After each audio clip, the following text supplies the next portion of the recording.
Alhamdulillahilladzi hadana li hadza wa ma kunna linahtadiya laula an hadanallah. Asyhadu an la ilaha illallah wa asyhadu anna Muhammadan abduhu wa rasuluhu wa la nabiyya ba'dah. Allahumma salli ala nabiyyikal mustafa Muhammadin sallallahu alaihi wasallam wa ala alihi wa ashabihi ahli sidqi wal wafa, amma ba'd.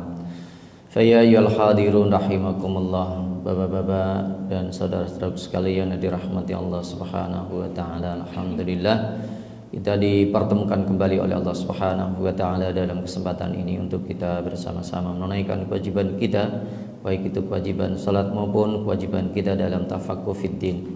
Dan kita masih melanjutkan kajian kita, yaitu kajian akidah Islam. Dan dalam kesempatan kita kali ini kita masih membahas bab tentang beriman kepada kitab-kitab Allah. Dan pembahasan adalah berkaitan dengan waktu diturunkannya kitab-kitab Allah Subhanahu wa taala. Jadi Allah Subhanahu wa taala menurunkan kitab-kitabnya, dan itu sudah ditentukan oleh Allah Subhanahu wa taala, terutama Allah itu menurunkan kitab-kitabnya kebanyakan di bulan Ramadan. Rahmati Allah Subhanahu wa taala, diriwayatkan dari Wasilah bin Al-Ashqa, Nabi sallallahu alaihi wasallam bersabda, nuzilat suhufu Ibrahim awwala lailatin min Ramadan. Suhuf Ibrahim itu diturunkan pada hari pertama atau malam pertama bulan Ramadan. Suhuf Ibrahim. Wa unzilatit Tauratu li sittin Madinah min Ramadan, dan Taurat itu diturunkan pada hari ke-6 setelah Ramadan, maksudnya tanggal 6 Ramadan. Jadi, Suhuf Ibrahim tanggal 1, kemudian Taurat tanggal 6. Wa unzilal inzilu li salasa asyrata khalat min Ramadan, dan Injil itu diturunkan pada tanggal 13 Ramadan. 1, 6, 13. Wa Zabur, dan Zabur itu diturunkan lisamani asyrata pada tanggal 18 Ramadan. Wal Qur'anu li 24 khalat min Ramadan, dan Al-Qur'an itu diturunkan pada tanggal 24 Ramadan. Di tanggal 1, tanggal 6, tanggal 13, tanggal 18, tanggal 24. Jadi semuanya diturunkan pada bulan Ramadan. Kalau disebutkan syahrul Ramadan alladzi unzila fihil Qur'an, bulan Ramadan itu diturunkan oleh Allah Al-Qur'an. Ini juga kitab-kitab yang lain juga diturunkan pada bulan Ramadan juga. Rahmati Allah Subhanahu wa taala. Dalam riwayat lain juga sama, diriwayatkan oleh Imam Ahmad bahwa suhuf Ibrahim diturunkan pada malam pertama Ramadan, Taurat pada tanggal 6 Ramadan, Injil pada tanggal 13 Ramadan, dan Zabur ini disebutkan Zabur pada tanggal 18 Ramadan, dan Al-Qur'an pada 24 Ramadan. Ini beberapa riwayat yang menjelaskan tentang diturunkannya kitab-kitab Allah kepada para nabinya. Rahmati Allah Subhanahu wa taala. Berikutnya adalah bahwa Al-Qur'an adalah kitab terakhir. Jadi kitab yang diturunkan oleh Allah terakhir itu adalah Al-Qur'an, terakhir dan terupdate gitu ya, karena isi kitab-kitab sebelumnya itu ada juga disebutkan di dalam Al-Qur'an ya, Suhuf Ibrahim, Suhuf Musa, Injil, ya, Zabur itu juga semuanya ada di dalam Al-Qur'an karena itu kitab yang terbaru. Ya, apa yang ada dalam kitab-kitab sebelumnya ada dalam Al-Qur'an, dan apa yang ada dalam Al-Qur'an tidak semuanya ada dalam kitab-kitab sebelumnya. Rahmati Allah Subhanahu wa taala. Nazzala 'alaikal kitaba bil haqqi musaddiqan lima baina yadayhi wa anzalat taurata wal injil min qablu hudal linnasi wa anzalal furqan. Innal ladzina kafaru bi ayatillahi lahum 'adzabun syadidu wallahu 'azizun dzuntiqam. Nazzala 'alaikal kitab, telah diturunkan kepada Muhammad al-kitab bil haqqi, ya, dengan kebenaran. Musaddiqan lima baina yadayhi wa anzalat taurata wal injil, yang membenarkan kitab yang telah diturunkan sebelumnya dan menurunkan Taurat dan Injil. Min qablu hudal linnasi wa anzalal furqan, ya, sebelumnya menjadi petunjuk bagi manusia dan dia menurunkan Al-Furqan. Al-Furqan adalah Al-Qur'an. Innal ladzina kafaru bi ayatillahi lahum 'adzabun syadid. Sesungguhnya orang-orang yang ingkar kepada kitab atau kepada ayat-ayat Allah, ya, maka dia akan memperoleh siksa yang berat.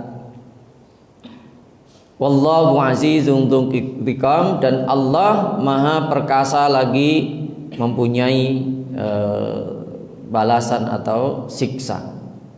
Jadi Al-Qur'an ini adalah kitab terakhir yang diturunkan oleh Allah Subhanahu wa taala yang membenarkan kitab-kitab sebelumnya. Ya, musaddiqal lima baina yadayhi. Jadi kitab Al-Qur'an ini membenarkan kitab-kitab sebelumnya. Ya, maksudnya adalah, ya, kitab-kitab yang diturunkan kepada nabi-nabi sebelumnya. Ya, tidak mengingkarinya. Bahkan di dalam kitab-kitab sebelumnya itu dimuat juga dalam Al-Qur'an. Rahmati Allah Subhanahu wa taala. Ini berkaitan dengan penjelasan bahwa Al-Qur'an itu adalah kitab yang terakhir. Berikutnya berkaitan dengan keistimewaan Al-Qur'an, ya, dibandingkan dengan kitab-kitab sebelumnya. Bahwa Al-Qur'an memiliki keunggulan-keunggulan, ya, keistimewaan dibandingkan dengan kitab-kitab sebelumnya. Yang pertama, di antara keunggulannya adalah bahwa Al-Qur'an ini mencakup intisari ajaran-ajaran Allah yang ada dalam kitab-kitab sebelumnya. Jadi Al-Qur'an itu mencakup, jadi kitab-kitab sebelumnya itu, ya, sudah tercakup di dalam Al-Qur'an. Jadi apa yang ada dalam kitab-kitab sebelumnya itu ada dalam Al-Qur'an, tapi apa yang ada dalam Al-Qur'an itu tidak ada dalam kitab-kitab sebelumnya. Rahmati Allah Subhanahu wa taala, sehingga Al-Qur'an ini adalah kitab yang paling lengkap. Ya, kitab yang paling mencakup semua aspek kehidupan. Ya, karena tadi intisari dari kitab-kitab sebelumnya itu semuanya termuat di dalam Al-Qur'an, sehingga paling lengkap gitu ya, edisi yang terbaru dan terlengkap. Dan setelah itu Allah, ya, tidak menurunkan kitab lagi karena sudah terakhir Al-Qur'an itu yang paling sempurna.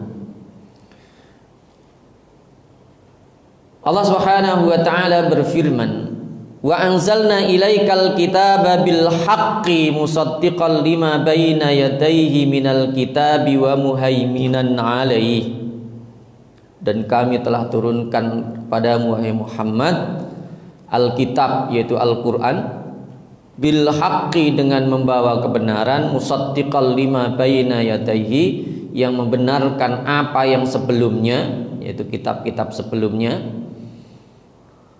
minal kitabi wa muhaiminan alaih, yaitu kitab-kitab yang diturunkan sebelumnya dan batu ujian terhadap kitab-kitab yang lain itu, wa muhaiminan alaih fahkum bainahum bima anzalallah, maka putuskanlah perkara itu menurut apa yang diturunkan Allah. Wala tattabi' ahwa'ahum, dan janganlah kamu mengikuti keinginan mereka, amma ja'aka minal haqqi, ya, dengan meninggalkan kebenaran yang telah datang kepadamu. Likullin ja'alna minkum sir'atan wa minhaja, untuk tiap-tiap umat dari di antara kamu kami berikan aturan dan jalan yang terang. Ini berkaitan dengan syariat. Jadi kalau syariat umat-umat sebelumnya itu sebenarnya juga sama dengan syariat yang kita jalankan saat ini, cuma caranya berbeda. Ya, contoh, umat-umat terdahulu itu diperintahkan juga untuk sholat, ya, sholat. Jadi ibadah umat-umat terdahulu itu juga sholat juga, ya. Nabi-nabi sebelumnya itu ya ibadahnya sholat juga. Jadi sholat itu tidak hanya diperintahkan oleh Allah kepada Nabi Muhammad saja, tapi kepada ya nabi-nabi sebelumnya dan umat-umat sebelumnya ibadahnya ya sholat juga, ya, kepada Nabi Ibrahim, ya, kalau disebutkan ya, alasan kenapa Nabi Ibrahim meninggalkan anak istrinya di dekat Ka'bah itu adalah dikatakan Rabbana liyuqimus sholata, ya, wahai Rabbku, supaya mereka itu menegakkan atau mendirikan sholat. Ya, ibadah Nabi Ibrahim ya sholat, ya. Ibadah Nabi Daud ya juga sholat. Bahkan dikatakan sholat Nabi Daud itu, ya, itu yang diikuti oleh Rasulullah Sallallahu Alaihi Wasallam, terutama yang berkaitan dengan qiyamul lail, gitu ya. Manajemen waktunya itu diikuti oleh Rasulullah Sallallahu Alaihi Wasallam.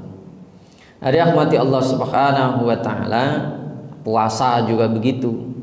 Ya, umat-umat sebelumnya itu juga menjalankan ibadah puasa, maka disebutkan kama kutiba 'alal ladzina min qablikum, ya, sebagaimana diwajibkan kepada umat-umat sebelum kalian, cuma caranya yang agak berbeda.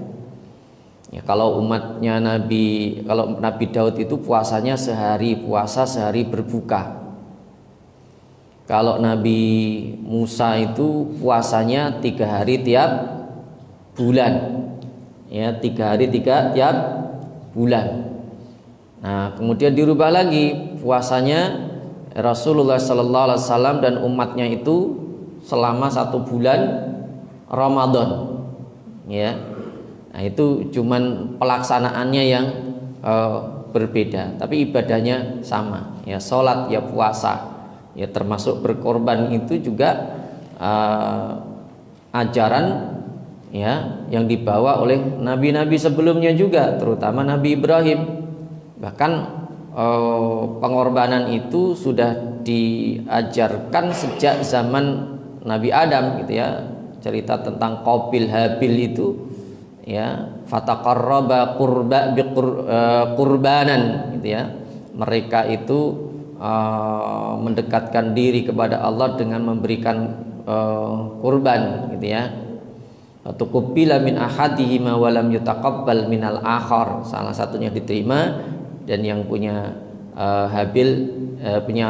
Habil diterima, punya Qabil tidak diterima gitu ya. Itu kisahnya. Jadi ibadah-ibadah dan juga syariat ya yang dijalankan oleh umat-umat sebelumnya itu ya sama dengan yang diajarkan kembali di dalam Islam ya. Jadi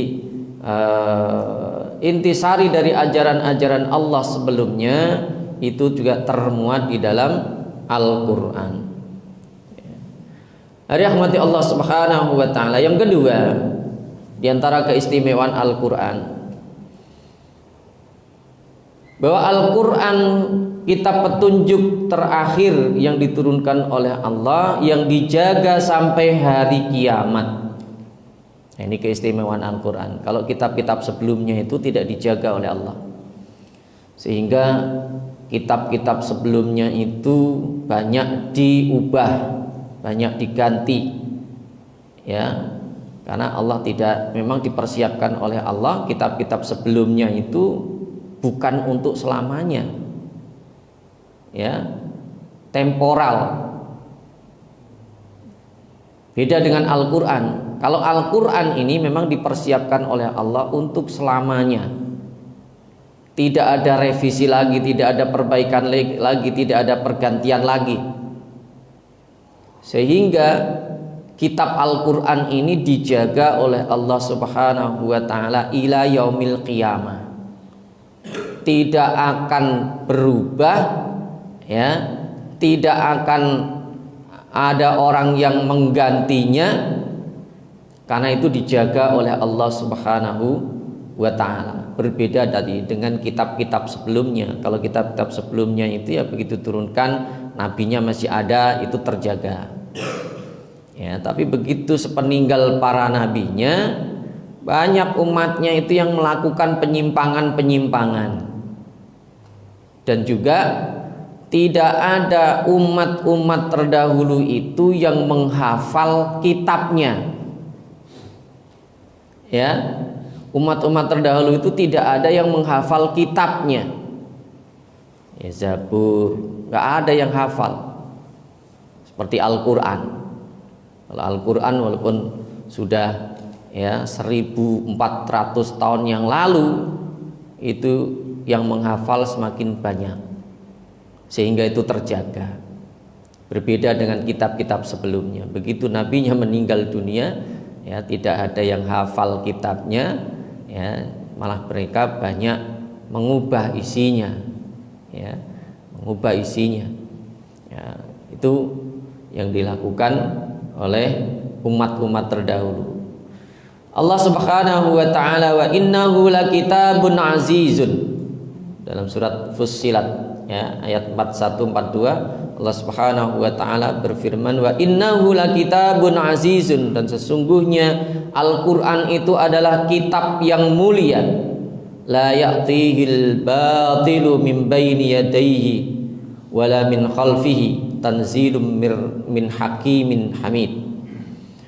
Jadi yang tidak datang kepadanya kebatilan, baik dari depan maupun dari belakang, yang diturunkan dari Allah yang maha bijaksana lagi maha terpuji. Jadi la ya'tihil batil, tidak ada kebatilan di dalam Al-Quran ya, dijaga oleh Allah Subhanahu wa ta'ala. Beda dengan kitab-kitab yang lain tadi, banyak diubah, banyak diganti. Bahkan Injil itu ditulis itu setelah 300 tahun meninggalnya Nabi Isa ya, dirafaknya, diangkatnya Nabi Isa ya.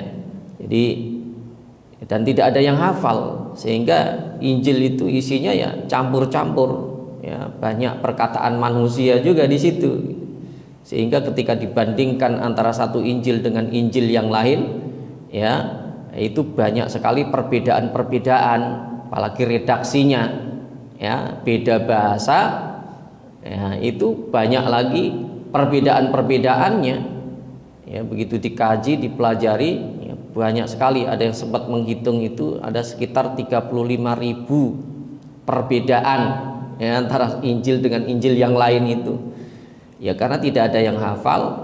Dan itu juga banyak tadi perkataan-perkataan manusia yang dimasukkan di situ ya, apalagi beda bahasa ya, semakin beda bahasa ya, beda menerjemahkannya, nah ini beda lagi nanti maknanya, maksudnya gitu ya. Ini berbeda dengan Al-Quran. Al-Quran itu boleh diterjemah dalam bahasa apa saja, tapi naskah aslinya harus disertakan gitu ya.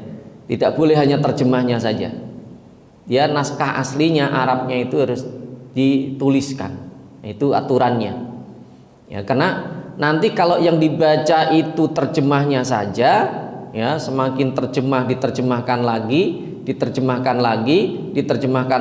nanti makin lama makin jauh dari aslinya. Ya, makin jauh. Nah, ini yang terjadi dengan kitab-kitab sebelumnya gitu ya. Nah, ini tidak terjadi dalam Al-Quran. Nah, boleh berbeda dalam memahami, tetapi tidak boleh tadi keluar dari naskah aslinya itu dalam memahami Al-Quran. Allah Subhanahu wa taala berfirman, "Inna nahnu nazzalna dzikra wa inna lahu lahafizun." Sesungguhnya kami telah menurunkan Al-Quran dan sesungguhnya kami juga akan benar-benar menjaganya. Ya, hafadha yuhafidhu, di situ menjaganya, memeliharanya ya. Sehingga Al-Qur'an ini beda dengan kitab-kitab yang lain. Nah, ini juga diantara keutamaannya. Al-Qur'an itu aslinya adalah bukan dalam bentuk mushaf ya. Jadi Al-Qur'an itu aslinya tidak dalam bentuk mushaf, tapi dalam bentuk apa, Pak? Hafalan. Ya, Al-Quran itu turun dari Allah, disampaikan melalui malaikat Jibril. Nah, malaikat Jibril itu membacakannya kepada Nabi, Nabi langsung menghafalnya. Ya, Nabi tidak menulis karena Nabi tidak bisa menulis. Ya, Nabi tidak bisa menulis, tidak bisa baca tulisan. Maka Al-Quran itu langsung dihafal oleh Nabi.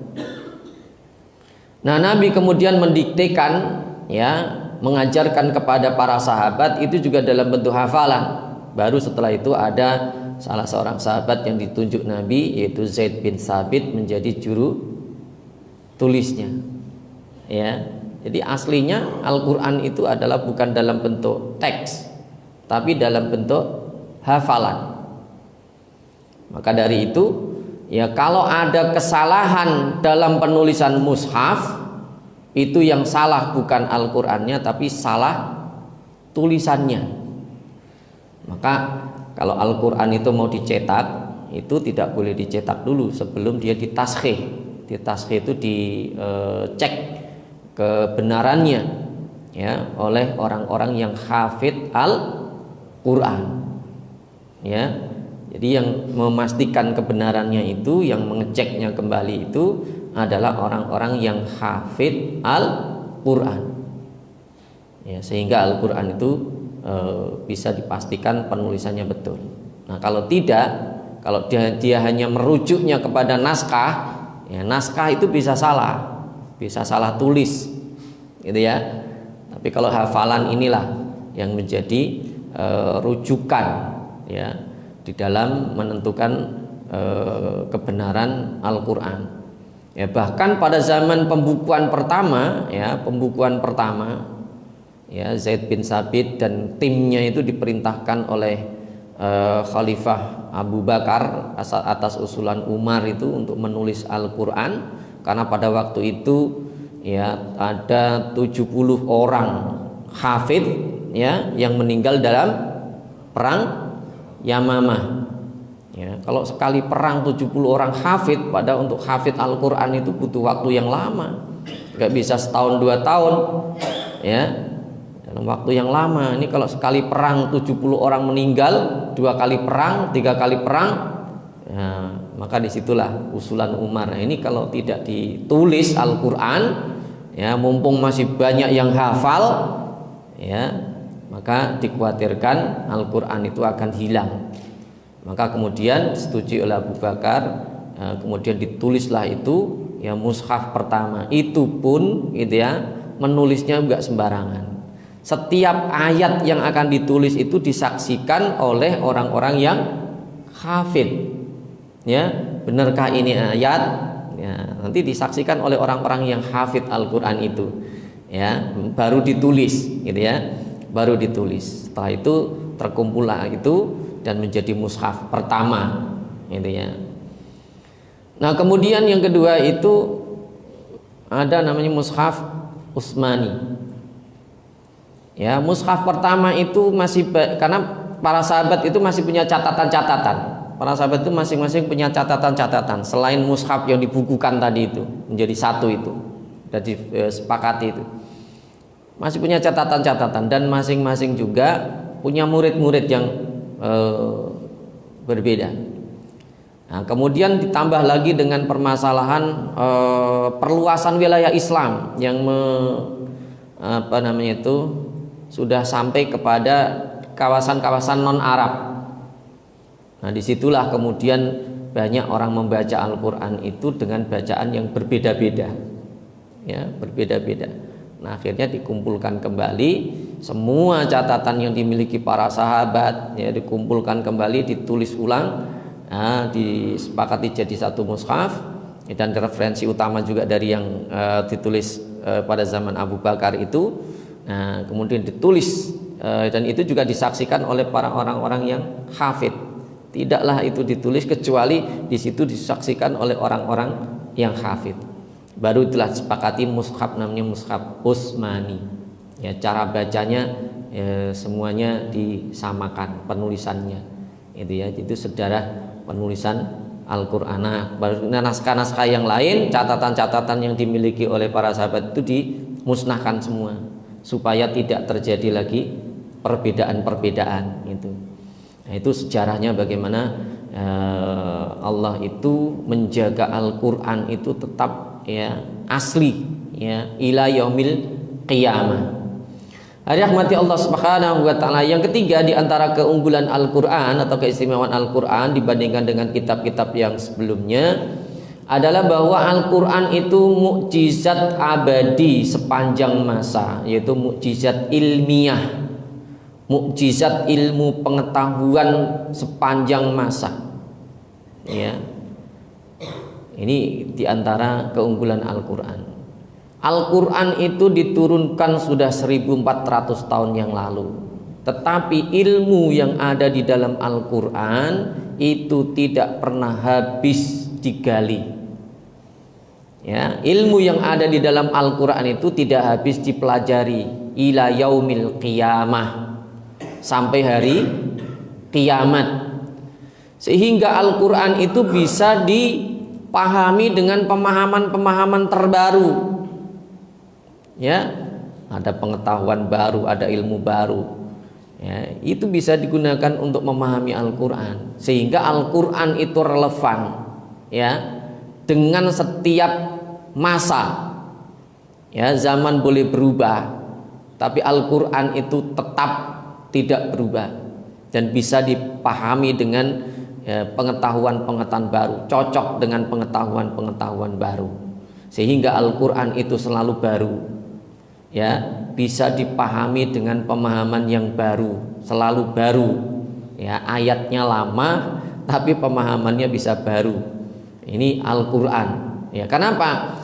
Karena banyak orang-orang dahulu itu yang tidak memahami Al-Qur'an. Banyak ya, contoh begini, dzarrah itu kalau zaman dahulu apa diartikan? Dzarrah. Faman ya'mal mithqala dzarratin khairan yarah. Wa may ya'mal mithqala dzarratin syarran yarah. Dzarrah. Apa itu, Pak? Orang zaman dulu itu mengatakan biji sawi. Biji sawi itu apa? Tapi maknanya sebenarnya bukan biji sawi. Ya. Dzarrah itu adalah bagian yang paling kecil dari benda. Ya, bagian kecil dari benda, terkecil. bagian terkecil dari suatu zat atau benda. Nah, kalau dalam ilmu sekarang itu dikatakan atom. Ya. Atom itu adalah unsur terkecil, ya, partikel terkecil dari suatu benda yang terdiri dari proton, neutron dan neutron. Artinya itu sudah tidak terbagi lagi. Sampai begitu. Ya, zaman dulu orang nggak paham bagian zarrah itu adalah sesuatu yang sangat kecil. Nah, orang dari zaman dulu itu menggambarkan yang paling kecil itu ya biji sawi itu. Biji sawi itu sangat kecil sekali, gitu ya. Nah, ini contoh ya bahwa Al-Qur'an itu bisa dipahami dengan pemahaman-pemahaman baru, ya, yang sesuai dengan ilmu pengetahuan baru, tidak bertentangan dengan ilmu pengetahuan baru, gitu ya. Sehingga Al-Qur'an itu selalu baru. Itu juga yang dikatakan oleh Ibnu Abbas. Jadi mukjizat ilmiah sepanjang masa. Ya, karena ayat-ayat Al-Qur'an itu dipelajari sampai kapanpun ya akan menghadirkan ilmu-ilmu baru. Ya. Rahmati Allah Subhanahu wa taala sehingga dikatakan fihi ulumul awwalina wal akhirin. Di dalam Al-Qur'an itu ada ilmu-ilmu sebelumnya dahulu, yang terdahulu dan yang akan datang. Nah, ini keunggulan Al-Qur'an, mukjizat ilmiah sepanjang masa. Ya, rahmati Allah Subhanahu wa taala.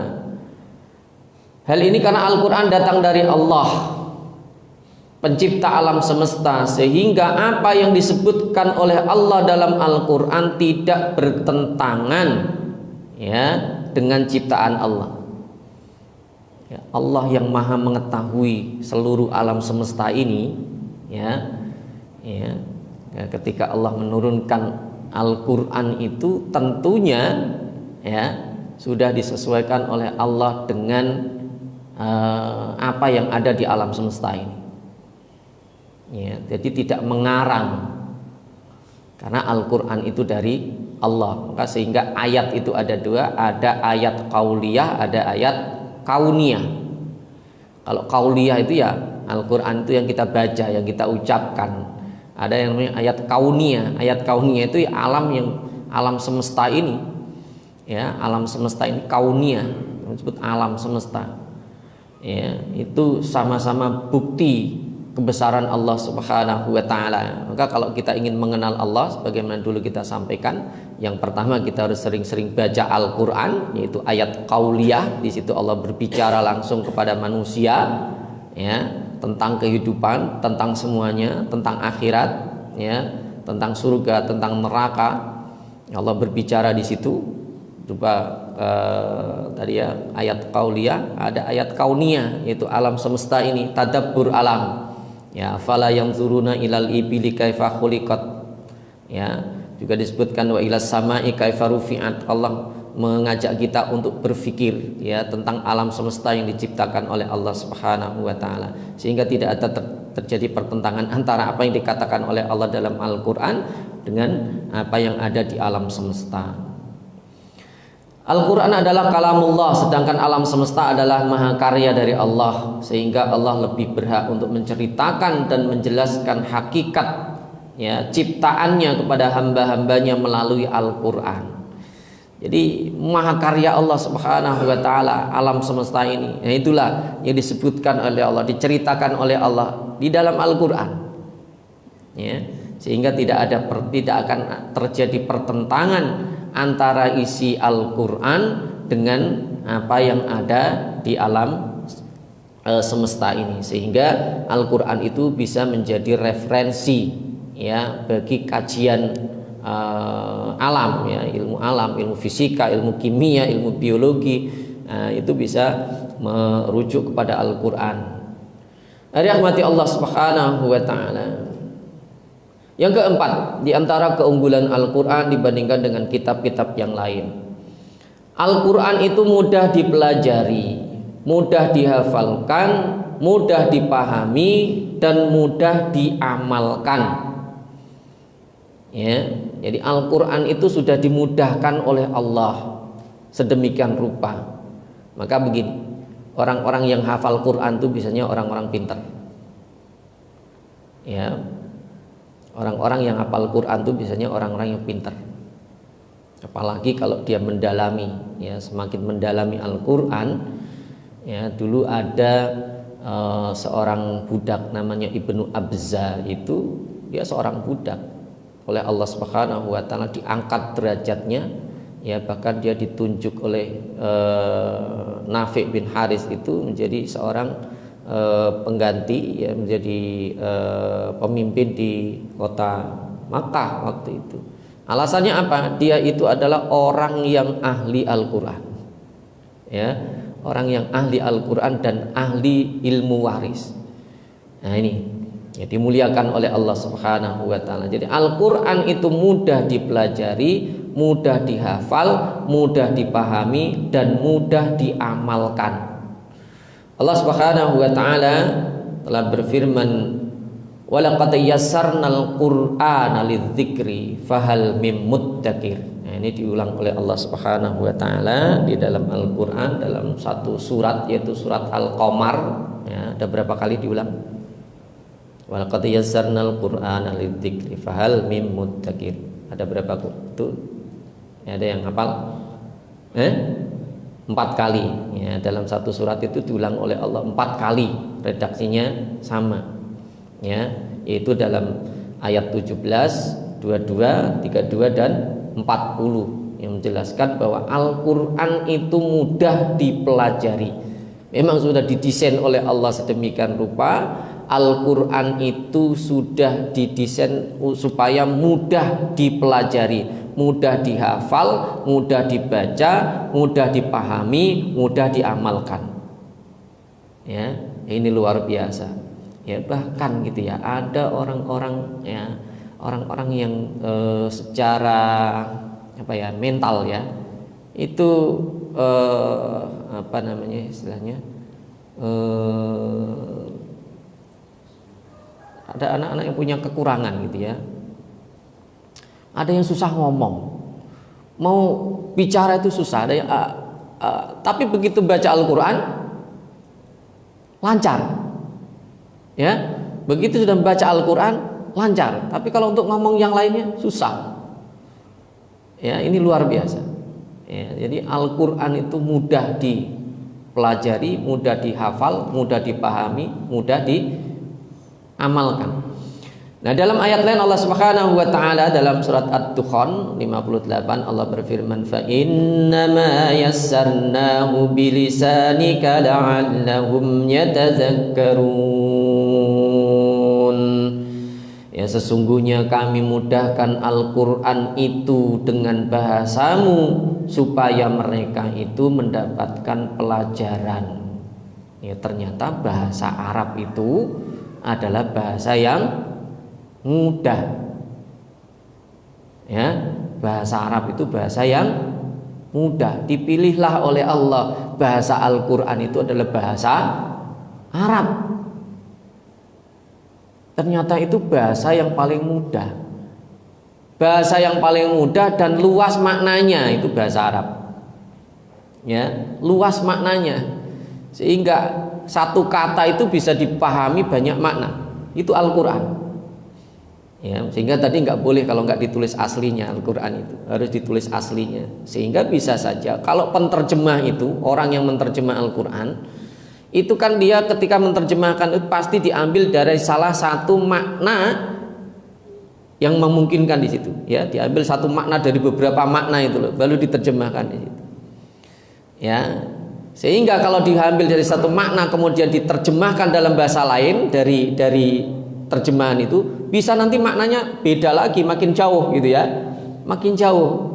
Tapi kalau dari makna dari ayat aslinya, jadi ini dipahami maknanya yang diambil ini. Kalau ini fulan mengambil makna yang ini, kalau ini mengambil yang mana. Tapi itu dari akar kata yang sama, itu maknanya perbedaannya nggak jauh-jauh. Ya, maka tafsir itu, tafsir ulama itu ya ada perbedaan wajar. Karena satu kata dalam bahasa Arab itu terkadang banyak perbedaan. Nah, ini contoh ya yang paling mudah. Contoh, kalau kita berwudu gitu ya, wudu. Itu kan dalam Al-Quran disebutkan, ya ayyuhalladzina amanu idza qumtum ilas sholati faghsilu wujuhakum wa aydiyakum ilal marafiqi wamsahu bi ru'usikum wa arjulakum ilal ka'bain. Nah, tapi di situ disebutkan kata yang dipahami berbeda oleh para ulama. Contoh kata wamsahu bi ru'usikum. Ya, wamsahu bi ru'usikum. Gara-gara satu huruf ba di situ, satu huruf ba. Ba ini artinya apa? Wamsahu dan usaplah bi ru'usikum. Kalau ru'us paham, ru'us itu kepala. Tapi ba-nya ini artinya apa? Kok bukan wamsahu ru'usakum? Kalau wamsahu ru'usakum itu usaplah kepala kalian. Jelas. Tapi di situ bi ru'usikum kok bi? Ya, bi ru'usikum. Sehingga para ulama di situ beda memahami, beda menafsirkan. Oh, ba-nya itu ziyadah. Ziyadah itu tambahan. Ada tapi dianggap tidak ada karena tambahan. Itu yang dipahami oleh Imam Malik. Sehingga Imam Malik mengatakan maknanya wamsahu ru'usakum, dan usaplah kepala kalian. Sehingga yang namanya kepala ya ketika wudhu ya harus diusap kepala dari depan sampai belakang. Maka Imam Malik itu kalau wudhu ya dan pengikutnya wudhunya ya dia mengusapnya dari depan sampai belakang. Karena baknya itu dia pahami tambahan, ziyadah, nggak dimaknai, nggak diartikan. Beda dengan Imam Syafi'i. Imam Syafi'i memahami baknya itu litab'id. Tab'id itu artinya adalah sebagian. Imam Syafi'i dan Imam Hanafi memahaminya baknya itu maknanya litab'id, sebagian. Sehingga kalau diterjemahkan dan usaplah sebagian kepala kalian. Ya. Nah, sebagian. Nah, kemudian Imam Syafi'i dan Imam Hanafi beda pendapat lagi. Yang namanya sebagian itu ukuran atau batasan minimalnya seberapa? Nah, Imam Syafi'i mengatakan minimal 3 helai rambut. Imam Abu Hanifah mengatakan minimal 1/4 kepala. Nah, ini contoh ya dalam memahami makna Al-Quran. Dan itu boleh-boleh saja.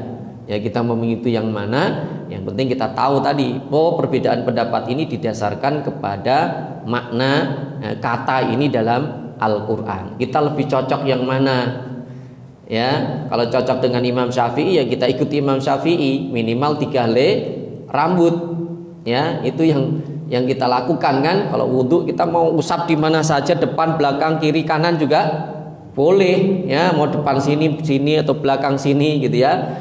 Boleh saja. Itu Imam Syafi'i ya.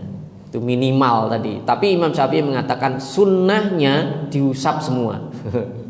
Ya, wajibnya 3 helai rambut, sunnahnya diusap semuanya.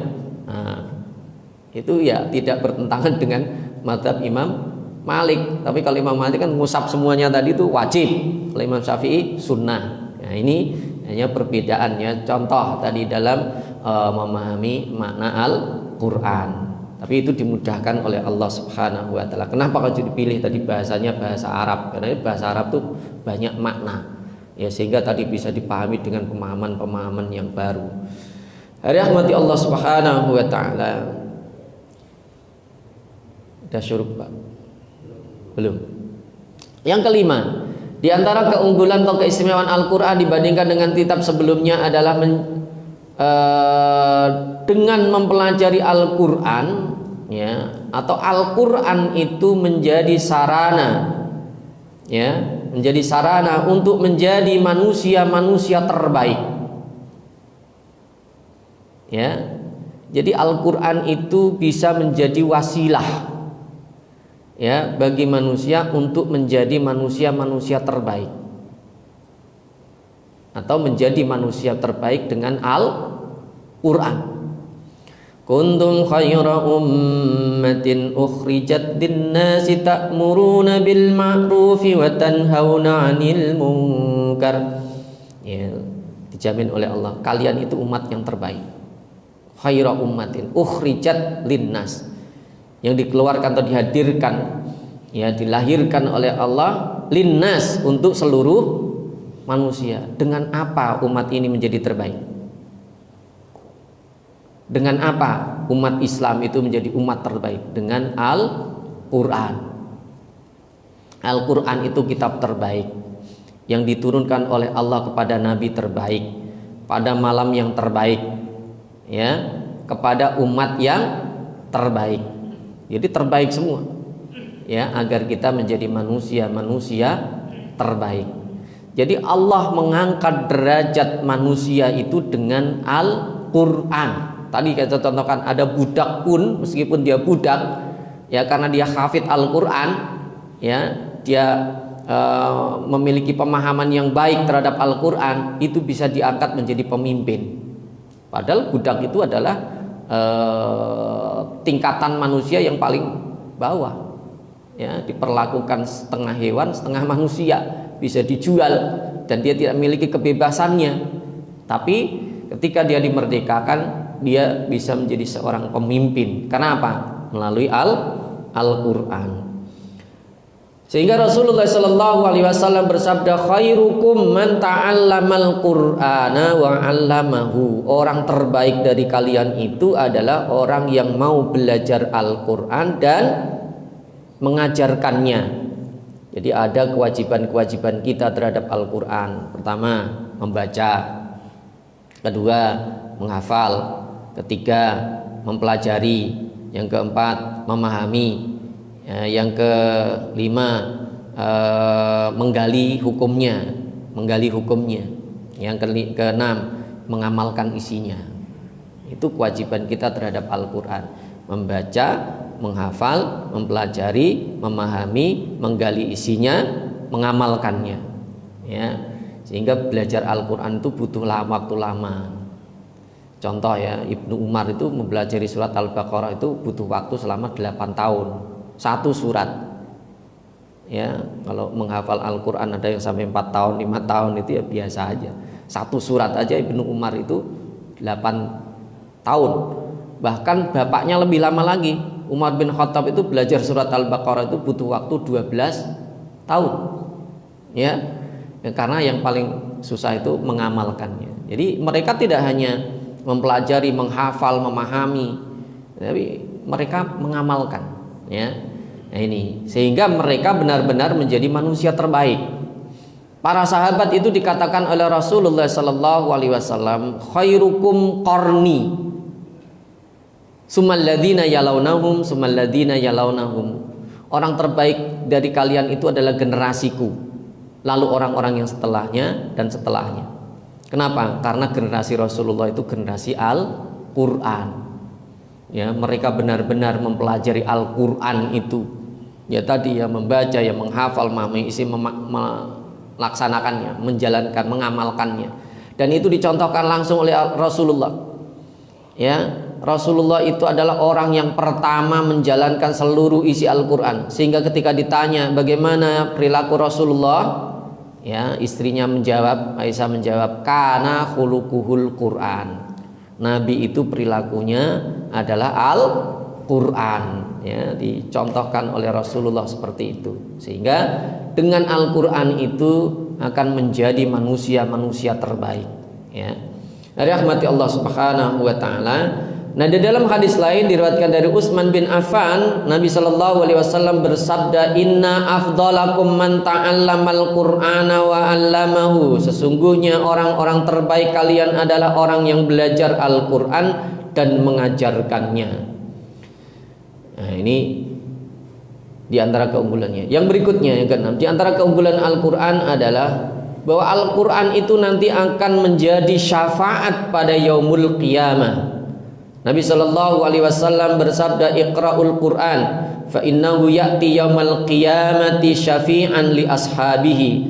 Bacalah Al-Quran, karena Al-Quran itu akan datang pada hari kiamat, ya, sebagai syafaat bagi orang-orang yang mempelajarinya, orang-orang yang memahaminya, orang-orang yang menghafalnya, ya, atau orang-orang yang bermuamalah dengan Al-Quran. Tidak harus banyaknya, ya, orang belajar Al-Quran itu tidak harus banyaknya, ya, bukan kuantitas tapi kualitas. Tadi lo dicontohkan. Para sahabat itu tidak menambah pelajaran Al-Qur'annya melebihi dari 10 ayat sampai mereka menghafalnya, memahami maknanya dan mengamalkan isinya. Ya, sedikit tapi dia pahami, dia amalkan, itu lebih baik. Ya, di sini sebagai ahlul Quran itu bukan yang harus hafal 30 juz, ya, yang 30 bagus. Ya. Kita hanya baca 1 surat, 2 surat, kita pahami, kita amalkan, itu lebih bagus. Ya, sehingga nanti tetap juga datang pada yaumul qiyamah, dia bisa menjadi syafaat bagi orang-orang yang membacanya. Ya, ini. Rahmati Allah Subhanahu wa taala. Sudah syuruk? Sudah. Baik. Mungkin itu yang bisa kita sampaikan. Karena kalau kita teruskan masih banyak keunggulan-keunggulan Al-Qur'an ini. Ya. Insyaallah nanti kita lanjutkan pada pertemuan berikutnya insyaallah. Mari kita tutup dengan, ada pertanyaan mungkin? Baik, kita tutup dengan doa kafaratul majelis. Subhanakallahumma bihamdika asyhadu an la ilaha illa anta astaghfiruka wa atubu ilaik. Assalamualaikum warahmatullahi wabarakatuh.